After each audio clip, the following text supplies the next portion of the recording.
Hello friends, नमस्कार। आप सबका स्वागत है मेरे YouTube channel New Haven classes में। फ्रेंड्स, आज एक महत्वपूर्ण टॉपिक लेके आपके बीच उपस्थित हूँ जिसका नाम है क्लॉज यानी कि उपवाक्य, कंप्लीट द सेंटेंस। ये टॉपिक तो 10th के लिए तो बहुत महत्वपूर्ण है, लेकिन अगर आप 11th या 12th में हैं तो आपने सिंथेटिक्स जरूर पढ़ा होगा, तो आपके लिए भी उतना ही इंपॉर्टेंट है। फ्रेंड्स, बहुत सारे स्टूडेंट ऐसे होते हैं हाई स्कूल में जिनको मालूम ही नहीं चलता कि उनके जो सिलेबस है ग्रामर का, उसमें एक टॉपिक क्लॉज भी होता है, क्योंकि बहुत कम ये पढ़ाया जाता है।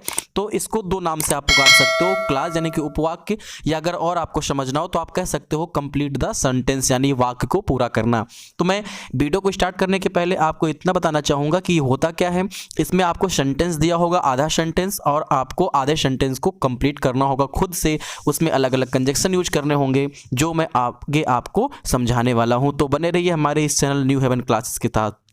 और अगर अभी तक आपने हमारे चैनल को सब्सक्राइब नहीं किया फ्रेंड्स, जरूर सब्सक्राइब कर लीजिए। आइए शुरू करते हैं आज का ये वीडियो। देखिए, कंप्लीट द फॉलोइंग सेंटेंस, आपको कुछ सेंटेंस दिए जाएंगे, आपको उनको कंप्लीट करना है। फ्रेंड, पहला सेंटेंस क्या है कि प्लीज पे अटेंशन टू, कृपया ध्यान दो। प्लीज पे अटेंशन टू आपने सुना होगा, और इसके साथ मैं आपको बताना चाहूँगा कि अगर प्लीज पे अटेंशन टू आ जाए, पे हीड टू आ जाए, या लिसन टू आ जाए, ये तीन ऐसे सेंटेंस होते हैं जब ये बोर्ड एग्जाम में या कहीं पर भी आपको कंप्लीट करने के लिए आए तो आप इनको किससे जोड़ोगे? आप इनको व्हाट से जोड़ोगे। तो प्लीज पे अटेंशन टू, कृपया ध्यान दो, इसका आंसर क्या होगा? व्हाट योर टीचर सेज, जो आपके अध्यापक कहते हैं। या आप कह सकते हो व्हाट आई से, जो मैं कहता हूं। या आप ये भी बना सकते हो व्हाट आई एम सेइंग, जो मैं कह रहा हूं। देखिए फ्रेंड्स, क्लास में क्या होता है, सबका आंसर अलग अलग हो सकता है, लेकिन जो कंजक्शन यूज करेंगे, जो रूल होगा वो सेम होगा। जैसे अगर ये प्लीज पे अटेंशन टू आ जाए, पे हीड टू आ जाए, या लिसन टू आ जाए, तो आपको व्हाट से जोड़ना है। और एक सबसे खास बात क्या होती है, जब WS से जोड़ते हैं फ्रेंड्स तो उसके बाद सब्जेक्ट लिखते हैं, क्योंकि इंट्रोगेटिव नहीं, हम लोग क्लास बना रहे हैं। तो कृपया ध्यान दो, जो आपके अध्यापक कहते हैं, जो मैं कहता हूं, या जो मैं कह रहा हूं। अगला सेंटेंस देते हैं, वाक प्रॉपरली, ठीक से चलो, लेस्ट कहीं ऐसा ना हो। फ्रेंड्स, बहुत ही इंपॉर्टेंट वर्ड है, आगे आपको बहुत काम आने वाला है। लेस्ट मीन्स होता है कहीं ऐसा ना हो। कुछ पॉइंट मैं आपको बता दूं कि लेस्ट के साथ हमेशा जो सहायक क्रिया लगती है वो क्या लगती है? शुड लगती है। और कभी भी लेस्ट के साथ नॉट का प्रयोग नहीं करते हैं, क्योंकि लेस्ट मीन्स होता है कहीं ऐसा ना हो कि, और कहीं ऐसा ना हो कि ये खुद ही एक निगेटिव सेंस रखता है, इसीलिए लेस्ट के साथ नॉट का प्रयोग नहीं करते हैं। वाक प्रॉपरली, और एक बात का और ख्याल रखिएगा कि लेस्ट के बाद जो सब्जेक्ट हमको लिखना है, यू लिखना है। क्यों? क्योंकि पहला सेंटेंस इंपरेटिव में है और इंपरेटिव सेंटेंस का सब्जेक्ट यू होता है। तो क्या होगा? Walk properly, lest you should fall down, संभल कर चलो, ठीक से चलो, कहीं ऐसा ना हो आप गिर जाओ। ठीक, अगला सेंटेंस देखते हैं, द ट्रेन हैड स्टार्टेड। इसका क्या रूल है? यदि पहले वाक्य में हैड प्लस वर्ब की थर्ड फॉर्म का प्रयोग हुआ है तो ऐसे वाक्यों को बिफोर से जोड़ते हैं, और बिफोर से जोड़ने के बाद दूसरे वाक्य में वर्ब की सेकंड फॉर्म का प्रयोग करते हैं। आपको वर्ब में मैंने पढ़ाया कि यदि पहले वाक्य में हैड प्लस थर्ड फॉर्म है तो दूसरे वाक्य को बिफोर से जोड़ते हुए सेकेंड फॉर्म का प्रयोग करते हैं। तो the train had started before I reached at the station. अगला सेंटेंस क्या है? No sooner did I bell ring, जो ही घंटी बजी। अगर किसी वाक्य की शुरुआत नो सूनर से होती है तो उसको जोड़ने के लिए देन का प्रयोग करते हैं, और दूसरे वाक्य में सेकेंड फॉर्म का प्रयोग करते हैं अगर पहले वाक्य में डिड का प्रयोग हुआ है। तो no sooner did the bell ring then I entered into the class. अगला सेंटेंस देखते हैं, यू कैन नॉट प्रॉस्पर्स, आप समृद्धशाली नहीं हो सकते हो अनलेस। देखिए फ्रेंड्स, अनलेस खुद निगेटिव सेंस रखता है, क्योंकि अनलेस मीन्स होता है जब तक कि ना। तो अर्थ निकालिए, तुम समृद्धशाली नहीं हो सकते हो अनलेस यू वर्क हार्ड, जब तक तुम कठिन परिश्रम नहीं करते हो। ठीक, आइए देखते हैं अगला प्रश्न। तो अगला प्रश्न क्या है फ्रेंड्स? अगला प्रश्न है कि आई do not know the time. देखिए, अगर कभी भी आपको कंप्लीट द सेंटेंस करना है तो जो अंतिम वर्ड है उस पर आपको ध्यान देना है। यहाँ पर क्या लिखा है? टाइम। टाइम मीन्स समय। समय बताने के लिए हम किसका प्रयोग करते हैं? व्हेन का प्रयोग करते हैं। तो आपको इसके जस्ट बाद क्या लिखना है? व्हेन लिखना है। अब टाइम के अलावा ऐसे कौन कौन से वर्ड है जो आ सकते हैं? आवर आ सकता है, मिनट आ सकता है, सेकेंड आ सकता है। तो ये वर्ड भी टाइम को ही डिनोट करते हैं। तो क्या होगा?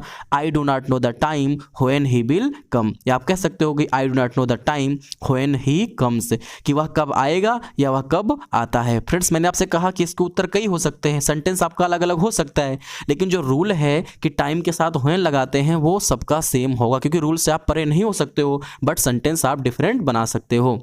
अगला sentence, when he return from home. ठीक, when he return from home, जब वह घर से आया, रिटर्न मीन्स होता है वापस आना। अब देखिए जब वो घर से आया तो आप यहाँ भी कई तरीके हैं। देखिए अगर आप चाहते हो कि ही सब्जेक्ट था तो अगले वाक्य में भी सब्जेक्ट है कि जो वह घर से आया उसी के बारे में बात करनी हो तो दोनों पास्ट इंडेफिनिट में होंगे कि जब वह घर से आया ही प्लेड क्रिकेट, उसने क्रिकेट खेली। लेकिन आप चाहते हो कि एक सब्जेक्ट बदलना है तो अगर सब्जेक्ट बदलना है तो वाक्य पास्ट कंटिन्यूअस में, अदरवाइज वाक्य पास्ट इंडेफिनिट में ही रहेगा। जब वह घर से आया उसने क्रिकेट खेला, या जब वह घर से आया आई वाज प्लेइंग क्रिकेट, मैं क्रिकेट खेल रहा था। ये क्वेश्चन देखते हैं। The teacher will take extra classes, अध्यापक क्या लेंगे? एक्स्ट्रा क्लासेज लेंगे। अब एक्स्ट्रा क्लासेस किस लिए लेंगे? आप सब जानते हो कि जब कोर्स नहीं खत्म होता है, सिलेबस नहीं पूर्ण होता है तो वहां पर एक्स्ट्रा क्लास ली जाती है। और टू के बाद वर्ब की फर्स्ट फॉर्म का प्रयोग करेंगे इन्फिनेटिव के रूल के अनुसार। तो कैसे आंसर होगा? The teacher will take extra classes to complete the syllabus. अगला क्वेश्चन क्या है? अगला क्वेश्चन है वर्क हार्ड, कठिन परिश्रम करो, अदरवाइज अन्यथा। देखिए फ्रेंड्स अदरवाइज विकल्प बताता है और जब अदरवाइज का प्रयोग करते हैं तो अगले वाक्य को फ्यूचर इंडेफिनिट में। इंपॉर्टेंट प्रश्न है, आप खुद ही सोचो। कठिन परिश्रम करो अन्यथा, अन्यथा क्या? अन्यथा यू विल फेल। कठिन परिश्रम करो अन्यथा तुम फेल हो जाओगे। अगला क्वेश्चन आई एम इल, मैं बीमार हूं सो इसलिए। फ्रेंड्स सो आपने सुना होगा, सो मतलब होता है इसलिए। ये क्या बताता है? ये इलेटिव कंजक्शन है, ये परिणाम बताता है। तो मैं बीमार हूं इसलिए मैं स्कूल नहीं जाऊंगा, I shall not go to school. आइए देखते हैं अगला सेंटेंस क्या कहता है।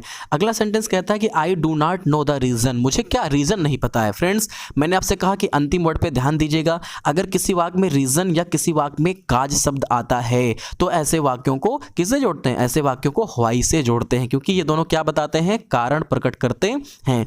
और दूसरी चीज़, अब आप व्हाई के बाद इज नहीं लिखेंगे, क्योंकि अगर आपने व्हाई के बाद इज लिख दिया तब तो WH प्लस सहायक की है, ये तो इंट्रोगेटिव बन गया। और आप क्लास बना रहे हो तो क्लास में आपको WH के बाद क्या लिखना है? सब्जेक्ट लिखनी है।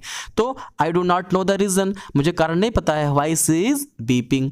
Next question, although she is poor, यद्यपि वह गरीब है। जो आल्दो वर्ड होता है कंट्रास्ट यानी कि विरोध प्रकट करता है। कॉम्प्लेक्स सेंटेंस में सबऑर्डिनेट क्लॉज है, एडवर्ब क्लॉज है। तो यहाँ पर अब अगला वाक्य जो होगा वो विरोध वाला होगा। तो यद्यपि वह गरीब है, ठीक, फिर क्या हो जाएगा? कॉमा से जोड़ देंगे, सी इज ऑनेस्ट, यद्यपि वह गरीब है फिर भी ईमानदार है। अगला क्वेश्चन देखते हैं, सी वाज सो ओल्ड, यहाँ पर कैसे बनाएंगे इसको? यहाँ पर देखिए सो का प्रयोग हुआ है। अब आपको क्या करना है?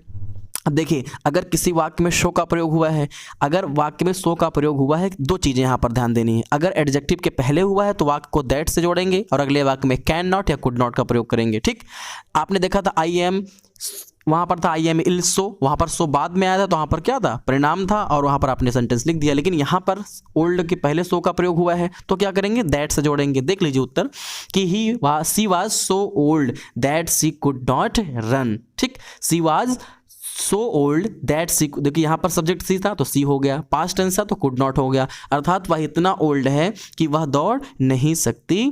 ठीक, इफ इट रेन्स, देखिए जब किसी वाक्य की शुरुआत इफ से होती है और वो वाक्य प्रेजेंट इंडेफिनिट टेंस में होता है, ये शर्त वाले वाक्य हैं, तो अगला वाला वाक्य फ्यूचर इंडेफिनिट में होता है। मैंने आपको वर्ब में भी बताया था। और फ्रेंड्स अगर आप चाहते हैं कि क्लास के रूल का भी वीडियो आपको मिले तो आप कमेंट करके बता सकते हैं, तो आपके लिए जो है मैं क्लास का रूल का भी वीडियो बना दूंगा। ये तो एक्सरसाइज वीडियो है और सभी क्वेश्चन बोर्ड एग्जाम में आए हुए हैं।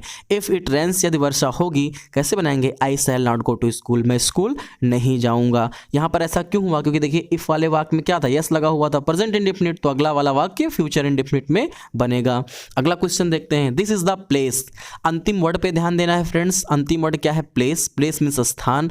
स्थान जैसे प्लेस भी आ सकता है, हाउस भी आ सकता है, यहाँ पर सिटी भी आ सकता है, टाउन भी आ सकता है। तो आप सब जानते हो कि स्थान प्रकट करने के लिए किस कंजक्शन का यूज करते हैं? तो इसके लिए हम लोग यूज करते हैं व्हेयर का। तो दिस इज द प्लेस, या वही स्थान है व्हेयर ही वाज बोर्न, जहां वो पैदा हुआ था। या आप कह सकते हो कि this is the place where he lives, या वही स्थान है जहाँ वो रहता है। आपने एक खास बात देखी ना, यहाँ पर WH के बाद सब्जेक्ट लिखा गया है, WH के बाद सब्जेक्ट लिखा गया है। क्यों? क्योंकि अगर हम WH के बाद सहायक क्रिया लिख देंगे फ्रेंड्स तो ये इंट्रोगेटिव हो जाएगा। और हम लोग क्लास पढ़ रहे हैं और क्लास में WH के बाद पहले सब्जेक्ट आती है, तब हेल्पिंग वर्ब का प्रयोग करते हैं। तो दिस इज द प्लेस, ये वही स्थान है व्हेयर ही वाज बोर्न, जहाँ वो पैदा हुआ था, या व्हेयर ही लिव्स, जहाँ वो रहता है। आइए देखते हैं अगला sentence, if he had worked hard, यदि उसने कठिन परिश्रम किया होता। देखिए अगर किसी वाक्य में इफ़ का प्रयोग हुआ है उसमें हैड प्लस वर्ब की थर्ड फॉर्म है, तो इसको कहते हैं जो शर्त है वो पास्ट टेंस में बताई जा रही है। भाई यदि उसने कठिन परिश्रम किया होता, तो आपको क्या याद रखना है कि यदि इफ़ के साथ हैड प्लस वर्ब की थर्ड फॉर्म का यूज है तो आप क्या करेंगे, दूसरे वाक्य को कामा से जोड़ेंगे और उसमें वुड हैव प्लस वर्ब की थर्ड फॉर्म का प्रयोग करेंगे। देखिए वुड हैव प्लस वर्ब की थर्ड फॉर्म का प्रयोग, अर्थ निकालिए क्या होगा, यदि वह कठिन परिश्रम किया होता, ही वुड हैव पास्ड, वो पास हो गया होता। पिछले सेंटेंस में आपने क्या देखा, इफ इट रेन्स, तो वहाँ क्या था, वहाँ इफ के साथ प्रेजेंट इंडेफिनिट था तो कामा के बाद फ्यूचर इंडेफिनिट हो गया। यहाँ इफ के साथ हैड प्लस थर्ड फॉर्म थी तो कामा के बाद वुड हैव प्लस वर्ब की थर्ड फॉर्म हो गई। अगला sentence, the student was not only punished, not only का प्रयोग है, स्टूडेंट को विद्यार्थी को केवल दंडित ही नहीं किया गया। याद रखिएगा फ्रेंड्स, नॉट ओनली के साथ बट आल्सो का प्रयोग अवश्य होता है। तो कंप्लीट सेंटेंस कैसे होगा कि the student was not only punished, विद्यार्थी को केवल दंडित ही नहीं किया गया but also turned out of the school, बल्कि स्कूल से निकाल दिया गया। नॉट ओनली का प्रयोग था तो बट आल्सो का प्रयोग यहाँ पर कर दिया गया। अगला सेंटेंस देखते हैं। अगला सेंटेंस कहता है कि मेक हास्ट, जल्दी करो। मैं आपको दो चीज़ें बताना चाहूँगा, यूपी बोर्ड में कई बार पूछी गई हैं, मेक हास्ट और मेक हरी। जब फ्रेंड्स ये दोनों वर्ड किसी भी एग्जाम में आ जाएं, अगर आपको कंप्लीट करना हो सेंटेंस तो उसको और या अदरवाइज से जोड़ते हैं, और अदरवाइज मीन्स होता है अन्यथा। मेक हास्ट, जल्दी करो, अदरवाइज या और कुछ भी आप यूज कर सकते हैं, you will miss your train, जल्दी करो अन्यथा तुम अपनी ट्रेन मिस कर दोगे। आप यहाँ पर बहुत कुछ कर सकते हैं कि make haste, otherwise you will miss your train, otherwise you will miss your bus, otherwise you will be late. तो आप यहाँ पर कुछ भी कर सकते हैं। मैंने कहा सेंटेंस सबके अलग अलग हो सकते हैं, लेकिन रूल जो है अदरवाइज आपको यूज करना है, ये सबको यूज करना पड़ेगा। अगला सेंटेंस देखते हैं, ही इज़ लेजी, वह आलसी है बट, लेकिन। मैं आपको बता दूं, जैसे आल्दो जब किसी वाक्य में आता है तो विरोध प्रकट करता है, उसी प्रकार एट, बट, स्टिल और व्हाइल ये भी विरोध प्रकट करते हैं। अर्थात जब इनका प्रयोग किसी वाक्य में है तो जो दूसरा सेंटेंस है वो विरोध वाला होना चाहिए। वह आलसी है लेकिन, अब यहाँ पर विरोध कैसे होगा, वह आलसी है लेकिन उसने अच्छे नंबर प्राप्त किए, ये विरोध है। अगर आपने ऐसा बना दिया कि वह आलसी है लेकिन वो अच्छे नंबर नहीं प्राप्त किए, भाई तो आलसी है तो अच्छे नंबर नहीं प्राप्त कर गए, इसमें क्या बात है। आपको विरोध वाला सेंटेंस लिखना है। जैसे उसने कठिन परिश्रम किया लेकिन वह असफल हो गया, ये होगा। ऐसा नहीं कि उसने कठिन परिश्रम किया लेकिन वह पास हो गया। भाई कठिन परिश्रम तो इसीलिए करता है कि पास होने के लिए। तो याद रखिएगा, एट, बट, स्टिल क्या प्रकट करते हैं, विरोध प्रकट करते हैं। देयर इज नो रेन, वर्षा नहीं होती। अब कैसे नहीं होती, वर्षा नहीं है, ठीक। अब देखिए वर्षा नहीं होती तो कह सकते हो विदाउट क्लाउड्स, बिना बादलों के वर्षा नहीं होती। There is no rain in the garden, ये भी आप कर सकते हो। अब इसमें किसी भी कंजक्शन को यूज करने की कोई आवश्यकता नहीं है। तो फ्रेंड्स ये था exercise video complete the sentence यानी कि क्लास उपवाक्य का। अगर आप चाहते हो कि आपको रूल का भी वीडियो दिया जाए, क्योंकि एग्जाम धीरे धीरे आपके नज़दीक आ रहे हैं, तो आप कमेंट करके बता सकते हो, तो आपको रूल का भी वीडियो दिया जाएगा। Thank you all of you for watching my video.